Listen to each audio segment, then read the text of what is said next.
All right, we're going to look at the intro into continuity and one-sided limits.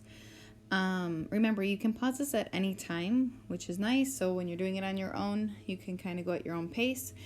And our objective is to determine continuity at a point and on an open interval, as well as to determine one-sided limits, which we've already done a little bit on Monday, Tuesday this week when we had vertical asymptotes. Okay. Okay, so the first thing we're going to talk about is continuity, and that is whether or not a function is continuous at a point and on an open interval. So a function will be continuous at a point C if the following is true.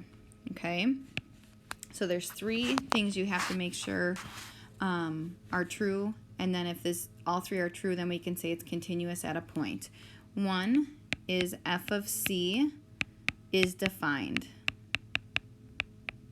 Okay, if the function isn't defined at that point, it's not going to be continuous at that point. 2, the limit as x approaches c of f of x exists. So if there's no limit at c, then it is not continuous. And our third and final step is those two values must be equal.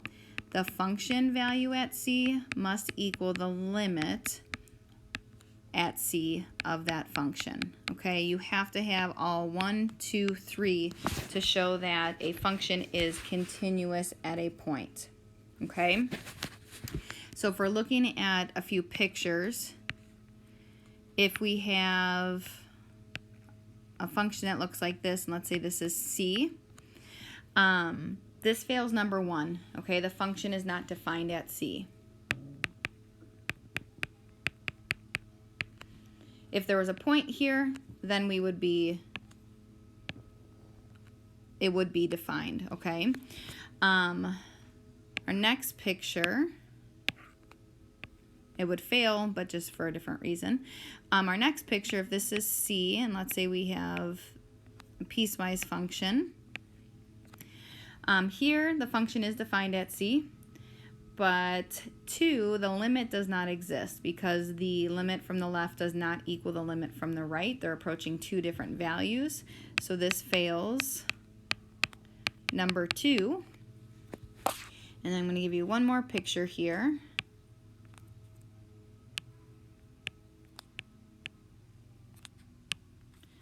So it's undefined at c, and now I'm going to put a little point here. So now it's defined at c, okay? The limit exists. The limit as you approach c from the left equals the same height from the right, but those values are not going to be equal. Okay, so that's the problem with that one.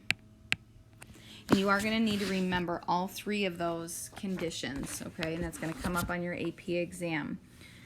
Let's talk about types of discontinuity.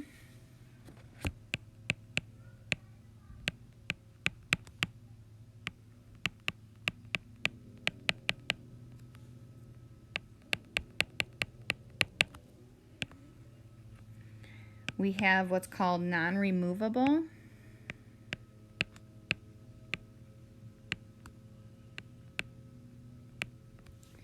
And those are your vertical asymptotes.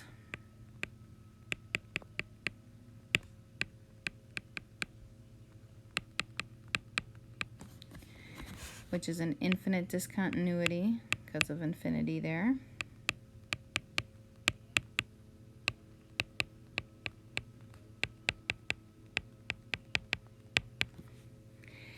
We also have a broken piecewise function. That's what we had in the second picture. Broken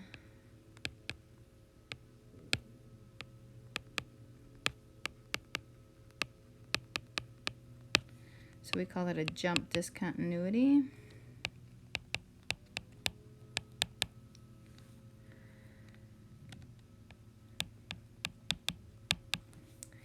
And then the other type is a removable, and that is just a hole.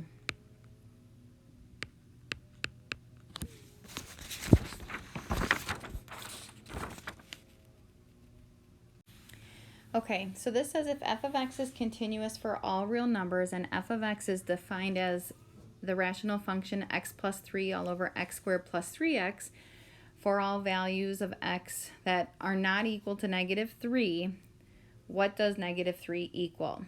Okay, so this is where, and this comes up on your AP exam, they throw in this word continuous, right? And when you see that, you need to know, what does that mean? When we see something as continuous, what is that telling us about the function? It's telling us that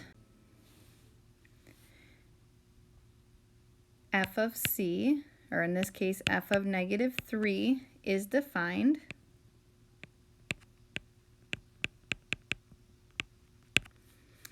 It's telling us that the limit as x approaches -3 of f of x exists, and it's telling us that those two values are equal, okay?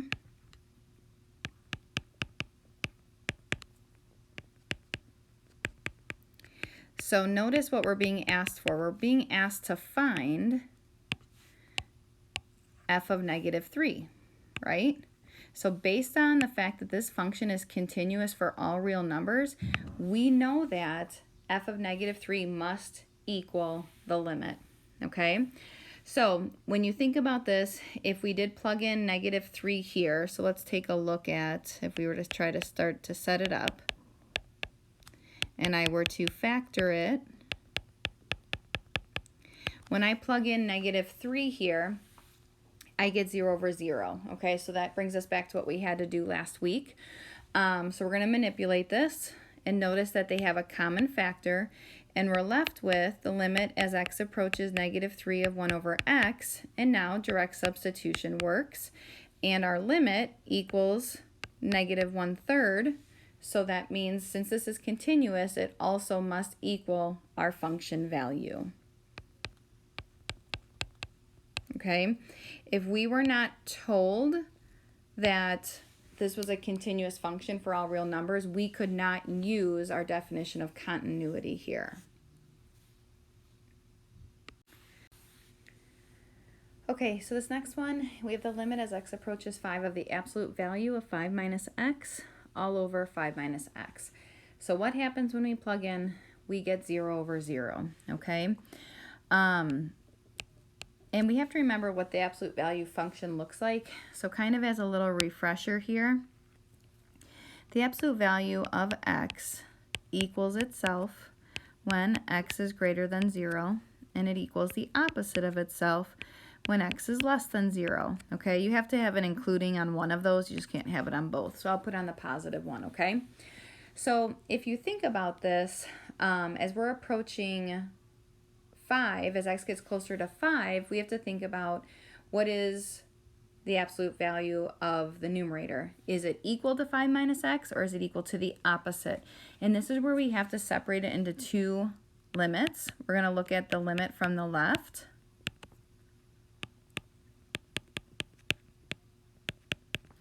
as well as the limit from the right.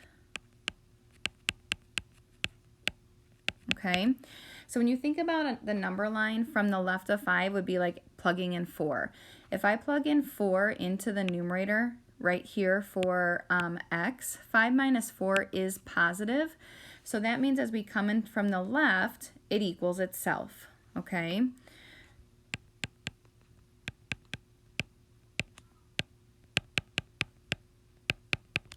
And what happens here is 5 minus x divided by 5 minus x is 1.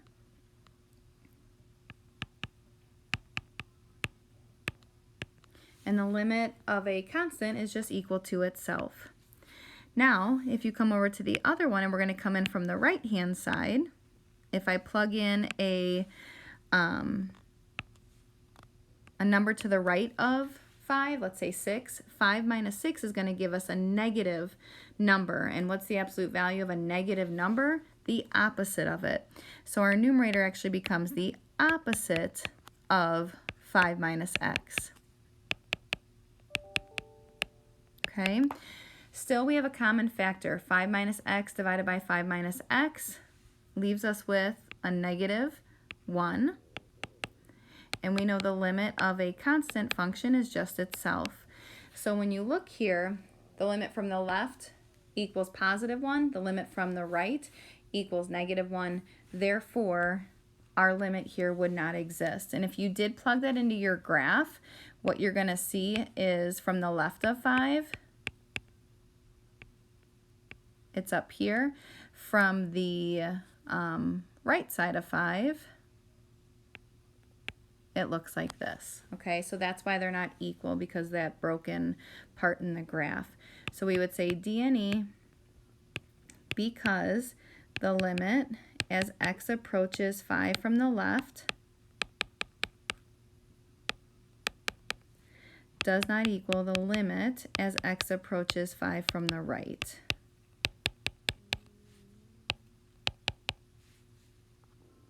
Okay, the last one we are going to look at here is the limit as x approaches 2 from the right of 2x plus the greatest integer function of x. So what we're going to do is, because we can't combine any like terms there, remember our limit properties, we can separate this